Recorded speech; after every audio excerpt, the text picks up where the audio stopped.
things happen. You had to believe in it. I wasn't a garden shed Joe that did 9 to 5, come home and spend the weekends pottering around. I felt I was onto something, and I'd work Sundays to get the 2 double bubble, but then you could bank them hours and instead of taking them as wages. So I'd bank them hours, so I'd use them eventually, banking them hours, to take time off to go to boxing shows or sparring or up and down the country. I've heard Anthony say to people, Joe hasn't just turned up and he's been given it all. I remember Joe absolutely turning up to the gym, absolutely shattered and working out. Crolla was there, he knows. It's not just been given, that the hard work and everything was years ago.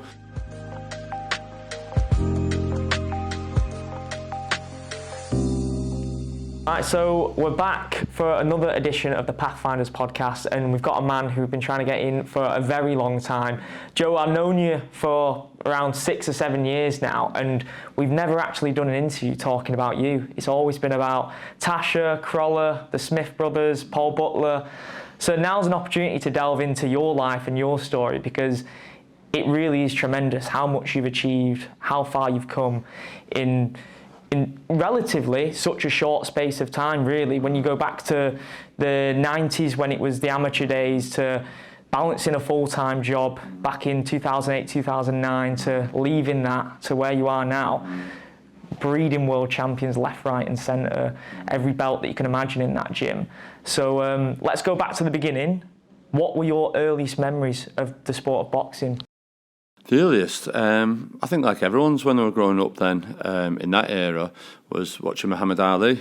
Watching Muhammad Ali with my dad. Dad was a huge boxing fan. And Ali, because he was so popular, he was the world heavyweight champion and everything that he said. And as a child, you sat there watching it, and yeah, Muhammad Ali. And then from that then, all the other fighters, John Conte from the UK at the time, he was world champion. I think I remember walking to primary school and it being, it was on the radio in the house that he'd won the WBC title, and my dad was a big John Conte fan. And that was it really. At the time, that must have been around 8, 9, I was doing mixed martial arts or karate, anyway, it should go to karate. Yeah. And then I got to around age 10, I was like, I'm in 3rd grade, another brown, one more before you go into a black belt, and which was in the playground, and someone mentioned that there being a boxing gym opening up at Wythenshawe Forum. So I went home and said to my dad, there's a boxing gym opening up at the Forum, I want to pack karate in and I'll go to the boxing. So he says, all right then, I'll take you down. So I went down, and the person whose gym it was that was open, it was Jimmy Egan. So that's more known now as Jimmy Egan's boxing gym in Wythenshawe. Back then it was known at Wythenshawe Forum. And I went there and, like I say, stuck with it. And like I say, the rest is history. And what age were you when you had your first amateur fight? And do you remember those thoughts and feelings and those nerves beforehand? The smell of the place where you're in, the sweat pouring off you, the feeling of taking that first punch. I bet you're the type of person that would remember everything very vividly. Well, I used to. It's going a little bit now, Jamal, right? Do you know what I mean? But I remember at the time, it was the club's one of the first shows that we went to.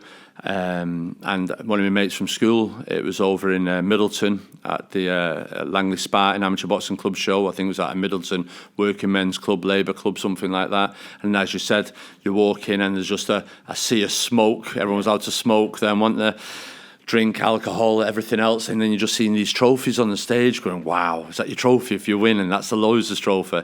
So I was aged 11 at the time. I was like 5 stone 12. And my mate from school boxed first, a lad called Peter Cookson, and he only weighed 3.5 stone, something like that. And he got beat. And then I remember I was on a couple of fights later, and one of the coaches at the time, Brian Sanderson, who was warming up. Anyway, biggish fella, anyway, just give me a little slap across the cheeks going, listen, none of that from you. And I'm like, aged 11, going out to this working men's club, a lot of grown men watching, my mate had been beat. I was like, no pressure then, like, do you know what I mean? Went out there, and ironically, I fought a kid called Kevin Morgan. And the club he was boxing for was Gallagher Boys. Oh wow, okay. That's mad, that, isn't it? And then anyway, went in there, boxed, and I won. I got the winner's trophy, and I was Jimmy Egan's first ever winner for ever. So that's nice to be a part of history of that when his first club. Obviously, Jim Egan's boxing gym has gone on since and now is known as Jim Egan's Boxing Academy in Benchill. So, yeah, I was hugely proud, got the trophy. Henry Cooper came to the gym a couple of weeks later. We had a picture with him. There was a picture in the Pink. Then there used to be a Manchester Evening News sports paper called the Pink. You'd get that with all the football results. So there was a picture of me and Henry Cooper in there, and me saying 5 stone 11 and winning. And we still got them scrapbooks with them in it. So yeah, that was it. But the nerves before it, my mate getting beat, getting a slap off the coach, and yeah, it went all right in the end, to be fair. Yeah, so yeah, it was good. All that, though, is like the building blocks for what you're experiencing now, because things are never going to go to plan. And I speak to fighters a lot. Like, I was speaking to a fighter last night, and he had the news during his weight cut that his trainer had broke both legs a day before the fight, and he has to comprehend that. And then there was a major traffic jam in the build-up to the fight. So even at a young age, you're learning, like, there's not necessarily going to be things that I want to hear in the build-up to a fight, or things aren't going to necessarily go my way, but you've got to keep that tunnel vision. You've got to keep fixated on the task and goal at hand. And you mentioned your dad and you mentioned Jimmy Egan. Is it fair to say that they were the two biggest influences and biggest role models in your life growing up? I think my mum. Can't miss my mum. It's my mum's birthday today. Okay. Happy birthday. Yeah. She worked very hard. Listen, there wasn't much money in the house. My dad was always working hard out on the roads, and my mum was holding down 2 or 3 jobs down. At the time, I was the oldest of 5. I've got 4 sisters, so you can imagine my mum getting us ready for primary school. I'm 10, my other sister's 8, 6, 4, and a 2-year-old, no car, and having to walk from Benchill all the way over to St Peter's on Furbank Road with 5 kids and back again. And before she did that, she'd been up to Civic Centre and done a cleaning job, then different things. So my mum was always a massive fan and support, and my dad taking me, and they all played the part. And like I say, Jimmy Egan, he was the man that took me off the streets, had faith in me, and like I say, we only knew the estate, Benchill, at the time. All of a sudden, we're in minibuses and we're going to shows in North Wales, and we're going to Leeds, and we're going to Liverpool, and we're going to hotels, and we're seeing chandeliers and all different types of things. So I'll always be eternally grateful for Jimmy Egan and what he's done. And for me and everyone in that area, it come to a time then when I was like 16, 17, and I wanted to move to a senior club. At the time, Champs Camp Moss Side was starting up, and I went and joined there and met Phil Martin. So Jimmy, my dad, my mum and Phil Martin, I say the 4 biggest people that have had influence on my life. And you were ticking over with the amateur fights at the time, and you did want to turn professional at one point, as every amateur does. But I did see that there was a chat with your father where he sort of said, look, there's going to be no money in that. You're going to need to get a proper job. You're only going to make money if you're like Muhammad Ali, the equivalent of that generation. And to hear something like that from your dad, most people would take it as a negative to deter you away from the sport of boxing, but your heart lied somewhere else from that point on, didn't it? So what was that initial conversation like, if I'm correct with that? It was very hard, really, because I was leaving school. There isn't like there was now a GB or a team set up or funding or anything like that. You left school and you got a YTS, which was like £17.50 at the time. If you didn't get a YTS, you get a job. I wanted to go into law. And my dad said, you know, you're coming on the roads with me. So I went working on the roads with him, went flagging and curbing. I remember doing Busby Way, Old Trafford, and I was fighting that night down in Wales. I think it was like 17 at the time, 17, but I was working with Dad, flagging and curbing. And I remember he was doing it and I was passing him something. Anyway, I remember this like gold Sierra, Cosworth, whatever, pull up at the lights up at the top near Lou Macari's Chippy. We're halfway down from Lou Macari's Chippy at the top to where it is at the bottom, halfway up there. And I went, Dad, Dad, Dad. He went, what? I went, there's Gary Bailey. There's Gary Bailey. And my dad went, sod Gary Bailey, get your head down here, pass me the shovel there or something like that. Then 2 minutes later, Jesper Olsen went past.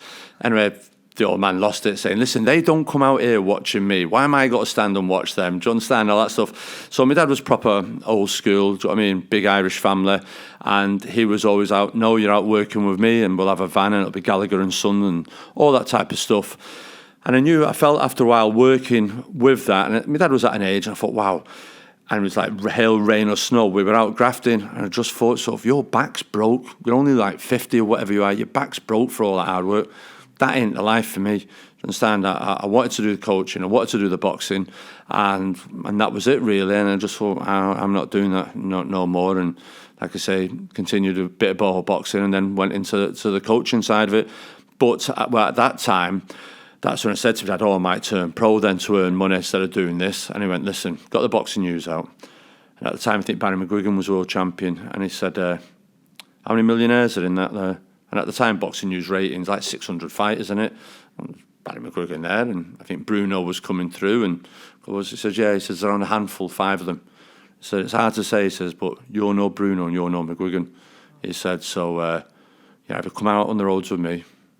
And that's it. So that they were the type of conversations, so I just thought, right, okay, then sound, and that was it. That's why I didn't turn professional, and I went into coaching then. And when did you first spot those attributes within yourself of being a coach and a manager? Because didn't you help when you was a teenager, the younger boys, when they were like 8, 9, 10? That's right, yeah. So when you're at an amateur club, and at the time you're getting to the age of 14 and 15, the kids that are coming through age 10, 11, and you're helping. I used to be at the gym dead early for the kids' classes, because Jimmy used to give me a lift in. So I'd be there at 10, so Jimmy would say, give us a hand with this, and take him on the pads there, and all stuff like that. So then we had some good kids coming through. One was Eddie Nevins, who was a really good, who, believe it or not, was my first professional boxing champion. Yet years ago, age 10 and 11, and I was like 15, 16, I was taking him on the pads. Just mad how the way the world works, isn't it? So just stuff like that, and I used to enjoy it, and then telling kids do this, and then I'd help Jimmy in the corner at a show and say to him beforehand, do this, and I just thought, do you know what? They're doing what I'm saying, and I'm reading things, and it just grew from that really then, and I just love boxing, being in and around boxing, but that at an early age there, I'd say around 14, 15, 16, helping that, I really felt a warmth in doing that, and them listening and then working, and you think, I can read a fight, a situation, and people's weaknesses, and learning to work out people and the habits. And how difficult was it early on? And I say early on, but it was even back to 2008, 2009, like I mentioned, where you was balancing a full-time job essentially with coaching. So when you was just turning as an amateur boxing coach, what was it like?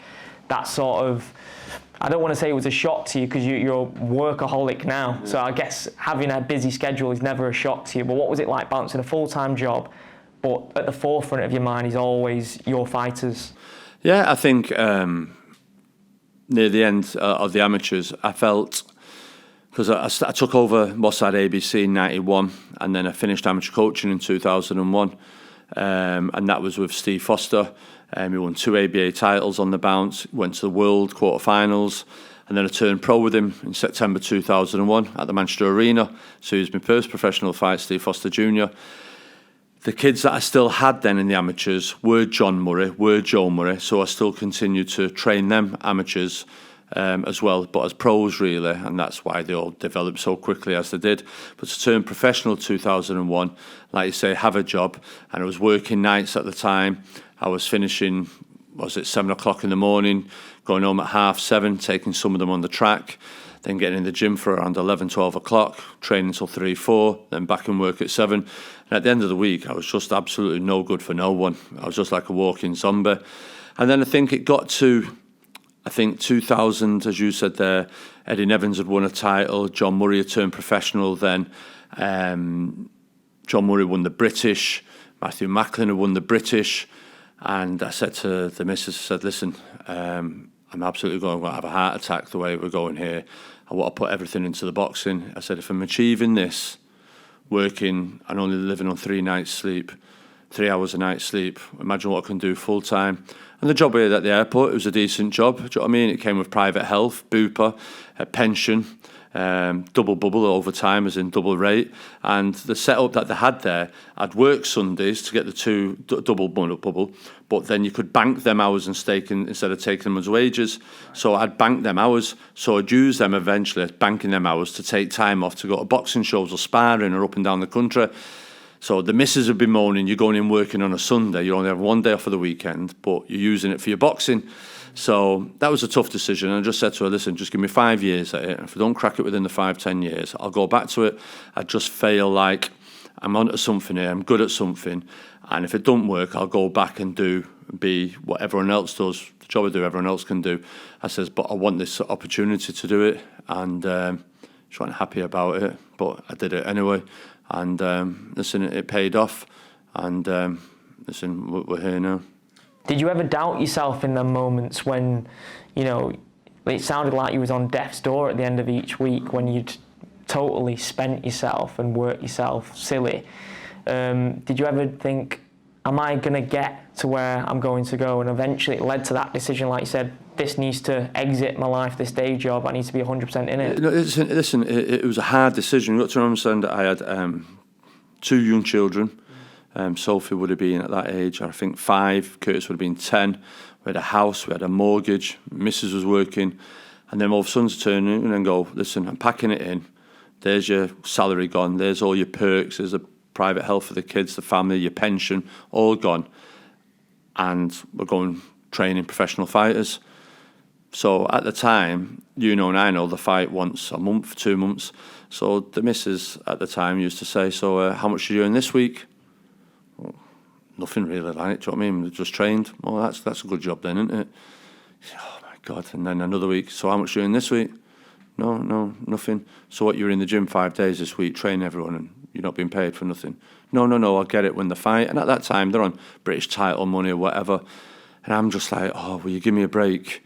Just trust it and it'll go through it. And at them points, I thought, wow, it's like, and I said to her at the time, please don't not let me do it, because if I do, I feel like I resent you for the rest of my life, that you never let me go and do something that what I'm trying to do, and I'll be on my deathbed going, Joe, what? I didn't do what I wanted to do. And ultimately, it cost me my marriage, and that's it. But things happen, you have to believe in it. I wasn't a garden shed Joe that did 9 to 5, come home and spend the weekends pottering around. I felt I was onto something, and with what we were achieving with the fighters that we had at the time, and I knew what was coming off the conveyor belt, Joe Murray, 2008 Olympics, I thought to myself, no, we're onto something. And it was just, I wanted to give it a go, and I did do. And I think when you're that determined, you have that tunnel vision, nothing will stand in your way. I remember turning up at the gym one day, and Kerry Hayes goes, what are you doing here? I said, I've got John Murray sparring. He says, but I thought you were at your missus's dad's funeral. No, I've got John Murray sparring. Kerry's going, Joe, I think you really needed to be there. I'm like, well, what good am I? Like, should be all right. Do you know what I mean? It's the other mum's thing. It's just that total tunnel vision blinkered. And I've heard Anthony say to people, Joe hasn't just turned up and he's been given it all. I remember Joe, like, absolutely turned up to the gym, absolutely shattered and working out. Crolla was there. He knows. It's not just been given. That the hard work and everything was years ago. Like anything in life, you've got to put it in. You get nothing handed to you on a plate, and you've got to go out there and do it. So you mentioned early on in that conversation that initially 5 days a week work and you weren't bringing home much. So how did you turn that into a sustainable business? Because it's your full life now. You're absolutely flying. You've got the Joe Gallagher Academy. You've moved back to Champs Camp. You do punditry sometimes with Sky Sports. So you've got so many different avenues to make revenue for yourself and for your fighters. So how did that process come about to where it is today? I don't know, it's like anything. One, you've got to cut your cloth to suit. And like you say, at the time, we always worked, we always saved a little bit of money, and that was it really. But I think my tolerance levels in a gym, I've always said when people join, you've got to want it as bad as me, because I want it bad. And if it isn't, then we can't work together. I was very fortunate to meet 2 lunatics in Crolla and Quigg that wanted it as badly as me, and that just ignited and lit the torch paper, and we never looked back. along the way. Obviously, the Smith brothers, Scott Cardle, Hosea Burton was one when I turned professional in 2001. He was only aged 11 and done the extra junior schoolboy final, aged 11. So I knew him coming through in 10, 11 years' time would turn professional. So all of them were still me amateurs that were coming off the conveyor belt. But it was very hard. It was very hard, really hard. Times were hard. And listen, we might have to take some loans and stuff like that. But it was just hard, and you just had to push with it and drive with it. And I used to say, listen, the train's going, whether you're on board or you're not on board. And there's people in boxing that try to, I don't think it's the appropriate word, but cock block you in certain situations. And I just think to myself, nah, there's more than one way of skinning a cat. If you can't do it that way, I'll do it that way. And people say, oh, Joe, you're upsetting this one and you're upsetting that one. And I'm thinking, nah, I'm not. I know what you're all up to, and this is it. And it was just, as many people tried to stop me, I just felt, nah, you're not. This is it. I'll find a way round it. I'll find a way for getting that kid in this place or getting that kid on that pace. And I didn't have the easiest ride, but there's been a lot of doubt. A lot of people saying, oh, he's only an amateur coach. What does he know about the pros? And, oh, he's only a regional coach. Oh, he's only a British title level coach. I've had it all the time. And it's just, as the saying goes, you have to be an elephant and just keep walking. And the hyenas and everyone comes mad and you just ignore them. You've just got to have that tunnel vision. And that's what I've had. And to make, I think one of the things that I've always done was always to try and make my family proud, my mum and dad proud. And, yeah. You mentioned Crolla, Quigg. Those were your earliest fighters as a professional once you'd made that transition to full-time pro coach in 2009.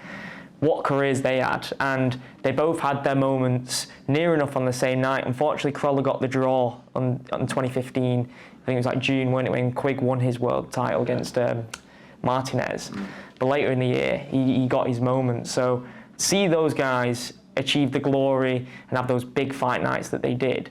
What were your first thoughts on them when they first walked through your gym? Crolla, I'd known Anthony for a while as an amateur coach, believe it or not. Whilst I was an amateur coach, I went up against Anthony in the schoolboys championships, and he was boxing against my kid Dean Fieldhouse in the Manchester final, I think it was. And Crolla beat my kid Dean. He had the experience, Crolla, but he had a good jab. And I went into the change rooms afterwards and says, good luck, son. You've done well there beating Dino, and I think you'll get to the schoolboy final this year. Whether you win it or not, I don't know, but you got a good jab and keep going. So that was my first recollection of meeting Anthony. And then during the time as an amateur, he used to come and train with me at the time when I was training John Murray. Anthony was still an amateur, used to come down and do some sparring with John Murray and Joe Murray. And at the time, John was flying. John won the British, John won the European. He'd fought Brandon Rios at Madison Square Garden. Macklin had won the British and fought Sturm over in Germany and was unlucky. And along that time, then Crolla came along. He'd already turned pro, had a few fights, was coming off a loss, and he wanted to join us. So it was great having Anthony. He was always a kid that I always admired from afar. I thought he was dedicated and he had a good work ethic about him. And then Scott Quigg, I'd had a few fights already as a professional from Brian Hughes, and he turned up at the gym one day with Paul Speak, and they said, would he be interested in taking him on? So yeah, I took him on, and both kids, like you say, they both wanted it as much as me, and though it's well known that how diligent they were in the training and how possessive they were, and possessed they were, I should say, and that just matched my mentality. And I think we just kept on pushing each other's capabilities as a coach and as a fighter up and up and up, and everything else benefited. Everyone else was brought up with them: the Smiths, Cardle, Hosea Burton, Callum Johnson, and we had a team that was just a full of winners and a full of focus and strong mentality. Like you mentioned, you're renowned for breeding world champions. So I want to know what your feeling was when you won a first world title as a coach, and have you got used to it? Is it still the same buzz? Is it even better nowadays? I think since Scott Quigg became world champion, yeah, it was good to say the words world champion. I was so happy for him and what it meant for him and his family. And being a pro coach is no different than being an amateur coach. When that kid has his first fight as an amateur. And then all of a sudden the parents are giving them fivers and the grannies are giving them presents and they get spoiled and a new pair of trainers and all that. It's no different when the men and seeing the parents so happy and the family and the girlfriends. And I was really made up for Scott Quigg to become a world champion. And then the next one was Liam Smith in Manchester Arena, winning it in the ring against an American. And it was good because Liam Smith came to me off a loss. People said he's a good kid, but not sure, like, really. Crolla came to me. People said, oh, he's a nice kid, Anthony. Can't punch. Most people win a British, that's his level. And then Quigg, similar. Oh, he's all right, but I don't think he'll go much further past British. So straight away, them three type of kids, I was like, wow, right, I'll show yous. And it was like when Macklin came to me, he was coming off a draw. And people were thinking, oh, that's Macklin done. But his first fight with me, he beat Elcock for the British. Then he won the European. Then he fought Sturm. So it was very much, I used to say to her, it's like pimp my ride. It was like pimp my box at the gym.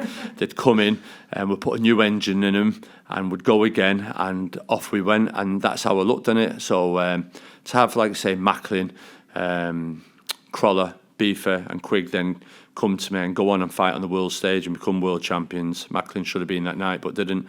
It's just a huge satisfaction. Does it make it any less better now? No. I was just over the moon for Tasha at the weekend when she became a 2-weight world champion. And what I would say, them early days, I never really celebrated. When we were in the hype, we never really celebrated because I was in the gym Monday, on to the next one, the next weekend.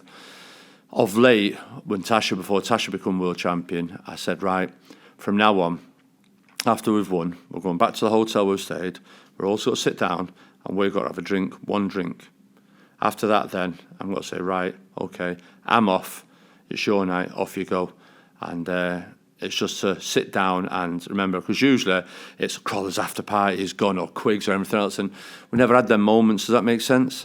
And I just wanted us to sit down, and that's what we've done. And I've done that with Butler, did it with Mark Heffron when he won the British last year, and also Natasha. So, I mean, I want to enjoy the win, just that moment with them, and then let them, it's all about them and their families and enjoy it. And I'll just go home and have a cup of tea and watch the fight back. Did the titles that you won with the fighters make you feel validated yourself as a coach, or is it the fighters that you shaped as people now? I don't think the titles validated. I still don't feel. I put a post about Natasha the other day, not getting her flowers still. Still don't feel she gets her flowers. I still don't feel there's an appetite for anyone to discuss the work that we've done in the gym over the years, or what we've done in Manchester, is both as amateur, professional, or over the academy. But like anything, everyone always seems to get the flowers when they've passed away. It's nice for people to get them when they're alive. I think it's only now when you see people. I'm a huge Alex Ferguson fan. When he stepped away, what he was doing at the time and how hard it's been for Manchester United to win a league title, and how easy he made it look with like a makeshift starting 11 at times, beating good teams like Arsenal. So, yeah, I think it's moulding the individuals. I think I've been very blessed to work with the right kids. When people come, I always give them a month's trial. But if you look at Anthony Crolla, Scott Quigg, the Smiths, Natasha Jonas, Scott Cardle, Jose Burton, Callum Johnson, they're all kids that when you walk down the street, I always say this in the gymnasium when people come and joining, this is the kid that I want in the gym. So years ago, 2 old ladies would sit at the gate at the front of the house and they'd chat. The most was swept up or whatever. And they go, I'll talk about the weather. And then Johnny walks down the road. That Johnny would say to the 2 ladies, good morning, ladies. And they go, good morning, Johnny, bye-bye. And as lad got past, they'll go, that's Sandra's son. What a lovely lad. Isn't he a lovely lad? Nice. I said, oh, there's another lad that walks down the street, attitude, swagging, spitting.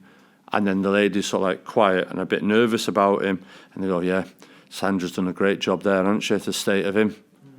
I like the first kid. And I think every kid that I've had is that first kid, and it's how they carry themselves outside of the ring as much as inside, and what they've all gone on and done. Crolla, you wouldn't think he was a boxer. Tasha, you wouldn't think they were a boxer. Callum Smith, they're just nice kids. And you clearly set a precedent for respect for yourself and for the other team members of the gym. You know, you mentioned those comparisons with Sir Alex Ferguson.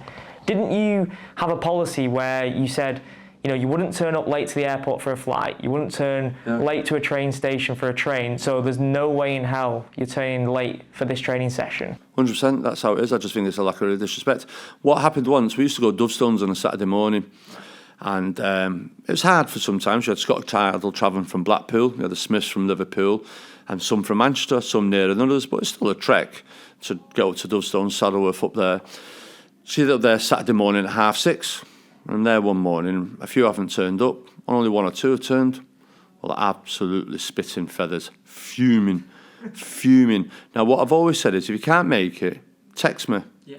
Drop a text, say, listen, Joe, I've woke up not feeling well, or Joe, I can't make it in the morning, but it's just manners. So anyway, they didn't. Absolutely fuming. So I thought, right, all right then. Went in the gym. Why you didn't turn up? Oh, well, this. So all right then. So they knew I wasn't happy. So I said, listen, Dovestones, next Saturday, boom, boom. And I said to them, you've all got to go, turn up. So that was it. I thought, I'll get you back. So anyway, they all went up. I didn't go. You were going to say that. I didn't go. So then my phone starts going at 6:30. Hi, Joe, where are you? Just ignored it. 7:15. Should we get off? Are you on the way? What should we do? Should we do the run or whatever? So they're asking me, they've travelled all the way there, should I do the run? So my mentality is, well, you're there, you might as well do it. But just blanked them. So I blanked them all weekend. And then they came in on Monday, what happened to you? I said, now you know how it feels. Never ever do that again. So we both can play that game. And that's how it was. You showed them that for sure. You taught them a lesson. It's vice versa. And I said, if I said to you, you had to be at the airport for this time for a plane, you don't just turn up when it departs. You're there 2 hours early. Scott Quigg, I'd tell him, Jim, 9 o'clock. He's there at 8:30. Natasha, I'll say 10:30. She's 20 to 11. I think there must have been something to do with that M62 every morning. Do you know what I mean? But her timekeeping's improved since we moved to Moss Side, believe it or not. Yeah, so she's in a lot earlier. But I just think it's just a matter of respect and just being professional and being good. Do you know what I mean? You don't come into a gym and stressed and rushing. Get up. If it's a rush, get up a hour earlier and set the day off well. Have a little 20 minutes before you leave, nice and calm. You don't want to be going from 0 to 100 straight away and coming at the gym and go about your work. The man management side of things as well, I know that you respect Sir Alex a lot for that, and you need it in your gym as well, because saying one thing to Anthony might not work for Scott and it might not work for Tasha. So they all have their own individual personalities and they all need to be spoken in their own way. Was that the case? Did you have certain mechanisms of the way to deliver messages to each fighter? Yeah, listen, it has to be. I think when you're in a gymnasium, everyone in a life has an ego. Do you understand? Everyone, me, you, everyone has an ego. But it's managing that. And for me as a coach, I have to know how to push your buttons. I know what gets you riled and what gets you upset. And I think as a coach, you have to learn about them. As a person, you've got to understand their backgrounds, their family life, where they're coming from, and what can trigger you and what can't trigger you. Different things trigger you, whether it's just hypothetically, Dumbo could set you off, or I'm terrible for watching things like Britain's Got Talent or X Factor. I'm in tears with them sod stories. I'm a shocker for it. Yeah. Think of you as that. No, Billy. I always say to the missus, God, imagine us in Gogglebox, we'd be squawking all the time. So, but that's it. I hate all that type of story. Joe, when it's comic relief, turn it over, I can't. It's so you've got to understand everybody's trigger. So that's it. And like anything, sometimes people need an arm around them. Some people, it's the carrot or the stick, isn't it? And Tasha knows that. Sometimes Tasha will walk in the gym and go, who's pissed on these chips? And they'll go, don't know. And so everyone's sort of like around like that. And then all of a sudden, I'm not. But it's it's just understanding them. And some people might have, we're talking about grown men, they could have left the house this morning with a proper barney with the missus, do you know what I mean? Or some ain't feeling well, or the child's not well at school, or whatever. I always try and say, keep what's outside off away from the gym, and I won't bring my rubbish to the gym. But sometimes you've got to know your student and your fighter. And I think man management is key. It's all right being a coach, but man managing, knowing how to get the best out of your fighter, knowing how to push the buttons, and knowing when they're stressed and being able to look after them in a certain way. Like I say, coaches have always been known for being like a a counsellor, a priest, do you know what I mean? A divorce counsellor, do you know what I mean? There's loads of stuff, do you know what I mean? As well as just being a boxing coach. But that's key. And I always, more so with Ferguson when he was coming through with that squad that time, you had Beckham and the story of him turning up and telling Sharp, then get out of the house when they're having a party. And just managing them as they were coming through, because obviously all their egos were beginning to become big names, becoming internationals. I was watching the overlap this week and the way that Brian Clough told Stuart Pearce that he'd been England captain and he came in played for England, and Clough was saying to him, how do you think you played? He went, all right, and Clough said to him, well, I thought you were shit. I thought you were shit, son. And he said, you've got an advert in my programme about electrical company, and Pearce said, yeah, I'm a qualified electricians and I've had it in the programme work. He said, well, you're a fraud. So Pearce said, well, I'm a fraud. He said, well, if my missus phones up now, you're not coming out, are you? And he goes, no, it's my brother. So he said, he's a fraud as a player now and he's a fraud as an electrician. And he said, listen, there's my missus's kettle. It needs fixing. I've not got a phone up. You do it. I know it now and I want it done by the end of this session. And Pearce fixed the kettle for his wife. But it was all about taking you from up there, thinking you're playing for England, and bringing you back down. And I think that has to be the case sometime with boxers as well. And we know that you were built from success from the day one of your coaching career. You've always been driven, tunnel visioned for success. But for a coach as successful as you, how were your coping mechanisms for dealing with defeat? What were your go-to ways of dealing with it? Because no one likes to lose, no one likes defeat in their lives in any aspect. What was it like for yourself? Horrible, hate it, still hate it now, absolutely hate it. Because it meant so much to me. There was one this year, McCauley versus Tyler Denner, and I was absolutely screwing about it because I just didn't feel he got looked after in the fight by the referee. And if the referee had done his job, McCauley would have won that fight, and that would have changed his life from a building site to boxing, sponsorship, everything else. And he's got his own issues. Do you know what I mean? His boy was born and with a condition, and it's just them little breaks that you need. So I feel it more because I want it as much as they do, and they feel that. And I think that's why the fighters respond, because they feel, listen, if you put your colours to the mast with me, I'm with you all the way. Defeats over the years. Crolla caught me breaking my heart out with John Murray losing to Brandon Rios. So it was just like, I just hate it. Natasha losing, getting knocked out, driving home in the car and her crying, a grown woman crying. And it's got to go home to a daughter who saw her mum got knocked out. And it's just horrible. So there is really bad times. How do I deal with it? I don't know really. I just try and I call it Mourinho it. Just take the medal off and on to the next one and just try and forget about it. I remember Scott Quigg when he lost to Carl Frampton, and he used to come in the gym and he said, have you watched it yet? And then a few weeks later, have you watched it yet? No, and he thought I was being ignorant. But one day I just said, Scott, why would I want to sit down and watch you get beat? No. I remember what went on in the fight, and I've got an idea that your jaw got snapped, and that's it, and you did your best, and I don't want to watch that. It's too painful and too hurtful. And that's it. And I think some of the losses in the career have been like that.